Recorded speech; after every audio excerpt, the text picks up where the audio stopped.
Hello and welcome to this video. This video is actually a part 2 of my last video where I was talking about my new hiking gear, and I want to start by saying thank you so much for all of your comments in my last video. I really appreciate all of your tips and suggestions, and not only have I learned by actually using my gear for the first time now, but I've also learned a lot from you guys. And this is what I'm going to talk about today. I'm going to show you how it went with a course from D&T and what I've learned from using my hiking gear for the first time. The first part of the D&T course was theoretical. So before going on the hike, we went to the D&T office, which is located at the D&T 2 Center in Oslo, where we met the group and some D&T guides. The course is called Fersking på overnatting, which translates to Beginner's Guide to Overnight Camping. The guides answered all of our questions about how to sleep outdoors, how to cook outdoors, and what to pack for a hiking trip. After receiving the checklist for what to pack, I went to a few more stores to pick up the most important items I was still missing for the trip. And it's kind of fun to see all the different things you can buy for hiking. There's literally a hiking version of everything. We found things like a pocket shower, a shot glass, hiking food, and even a deluxe pillow for 1,400 Norwegian kroners. We decided that this was definitely not worth it or necessary. But now let me give you a quick update on what I've bought since my last video. First of all, I got an even bigger backpack. This is the exact same model as the other one. In the last video I showed you a 58-liter backpack, but this one is 68 liters. Some of you guys said that this is way too big and I should get a smaller one because you will probably pack more than you need. While I agree on that, I really wanted a bigger backpack because I planned to go on longer hikes and to sleep outdoors. That's why I got the bigger one. I do have a smaller one for day trips, and I will probably get another one that is somewhere in between there for medium hiking trips. Another thing that I bought is this water bottle, which of course matches the color of my backpack. Someone recommended this to me because you can use it for boiling water as well, or for hot water. And I also learned a trick that you can use when you're hiking and you're cold. You can fill it with hot water and put it into your sleeping bag so you stay warm while you sleep. I also got some of these dry bags, waterproof bags, which I use for my clothing so they stay dry. I did get a compass because we were learning about how to use them in the course with D&T. I mean, you can't always rely on your phone. Maybe your phone dies or there's no signal. I also got a headlight. At first I thought, do I really need this? But I'm really happy I bought this. I really used it a lot in the evening, and now the days are getting shorter in Norway. It's getting dark pretty fast. I did get this lunchbox. There are more boxes inside. There's also a spork, which is a spoon and a knife. No, a spoon and a fork and a knife. You can also fit this cup in there. You can kind of like squeeze it together, and then you can fit it in there as well. Some people say that it's really unnecessary to buy these things because you have plastic boxes at home that you can use, but the only boxes I have at home are made out of glass like this, and that would be way too heavy to bring on a hiking trip. In my last video I talked a little bit about sleeping mats. I decided to get a self-inflatable sleeping mat, and I got this mat as well. Someone recommended this one to me because of the hammock, because this one doesn't move as much in the hammock. It's not as slippery as other types of mats. I do regret getting this self-inflatable mat. Someone recommended to buy a thicker inflatable mat and a pump. There's apparently a pump that is designed for hiking, but I got the self-inflatable one anyways, and I just had to learn the hard way that it wasn't comfortable. So I would not recommend the self-inflatable mat, at least not this one. Sorry. Okay, so the day has come. I have to pack. This is really a mess, and I have no idea how to fit all of this into this little backpack. So what I've learned is that heavy items should be packed in the middle of the backpack. If you place them closer to your back, it will reduce strain on your shoulders and keep the pack balanced. None of my items are particularly heavy, but the largest one is my sleeping bag, which I packed first, followed by the self-inflating mat, my hammock, and the mosquito net. I placed my lunchbox on top because I'll need that before the sleeping bag. You should also pack in the order in which you'll need your items. I packed some gloves and wool mittens, as well as an extra pair of wool underwear and socks into a dry bag. I then placed the dry bag in the pocket under the main compartment of the backpack backpack, which is easy to access. I attached the other sleeping mat to the outside of the backpack and my sitting mats and water bottle on the side. All the other smaller items, like my compass, knife and hygiene articles, plasters and so on, I put in the smaller pockets on the sides and on top so they're easily accessible. The only thing that I haven't packed yet is my food, and I just went to the store to get some more snacks, and I thought I'm gonna show you what I am gonna bring before I pack it all into my backpack. So I know that we're gonna make some food together with the group, but we're supposed to bring our own lunch, breakfast and snacks. So I got some of these here,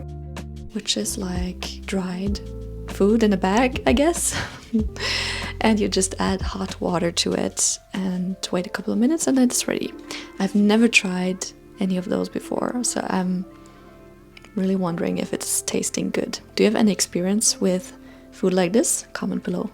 I bought some hot chocolate, but I won't bring the whole package. I will just bring a couple of the small ones, and I did buy some quick lunch because this is a must when you go on a hike in Norway. And I bought these packages of oatmeal, which you just add hot water to and then they're ready to eat. The same applies to the soup, you just add hot water. And I bought some oat milk because we might make some coffee and I don't like black coffee. I got some matchsticks, of course, some nuts, and I got some wet wipes. This package is also very big, so I might just add some of them into a plastic bag instead of bringing the full package.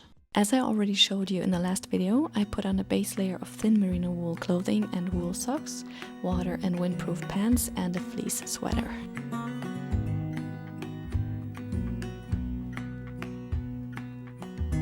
The day is finally here and I'm on my way to meet the group. My first stop was also Central Station to meet my friend, and she had an even bigger backpack than mine, a massive 100-liter bag. To our surprise, we weren't walking far.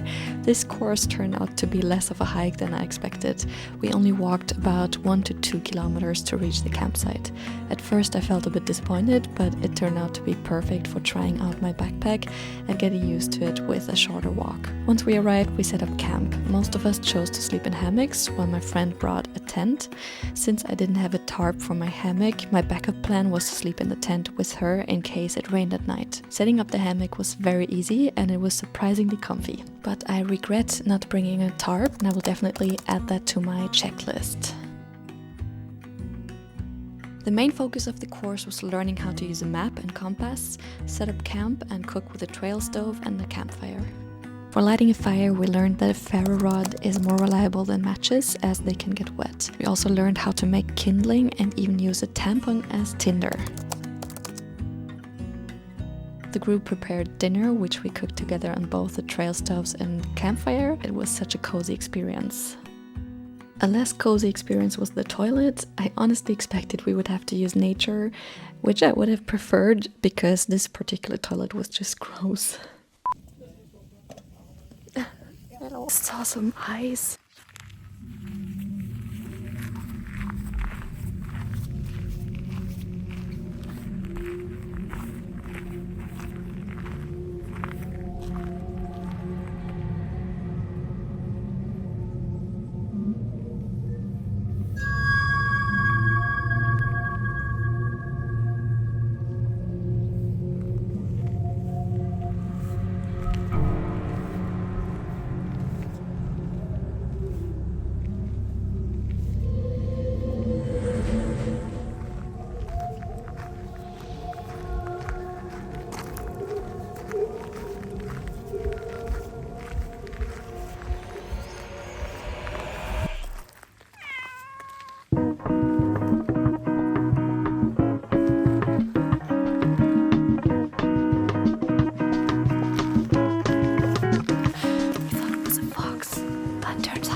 As it started to rain, I ended up sleeping in the tent. It was a bit disappointing because I really wanted to experience what it's like to sleep in a hammock, but I will definitely do it another time. This is where I learned my lesson with the sleeping mat. I didn't unpack my mat before going to sleep, and since it's self-inflating, it takes some time to inflate completely, which I wasn't aware of. But even after it was inflated, it was too flat and not comfortable. Ready to sleep. Good night.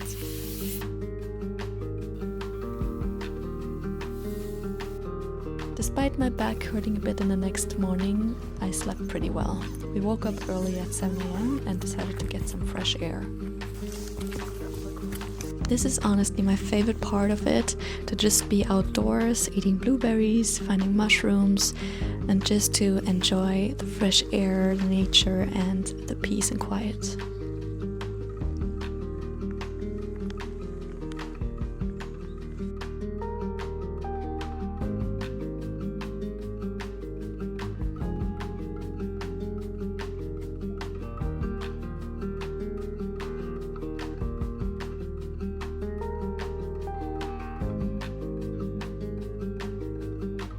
After having breakfast with the group, we finished off the course with a short hike where we had to apply our new knowledge to navigate using a map and compass. All in all, it was fun to experience a night in a tent, even though I didn't get to sleep in my hammock this time, and the course was the perfect opportunity to try out all of my new gear without feeling overwhelmed. And that brings me to the end of this video. Thank you so much for watching, and if you enjoyed it, don't forget to like and subscribe for more content.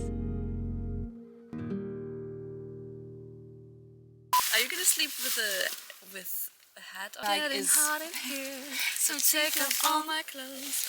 No, is that the lyrics? at least the hand sanitizer. Tasers. Oh, I'm so tired. Okay.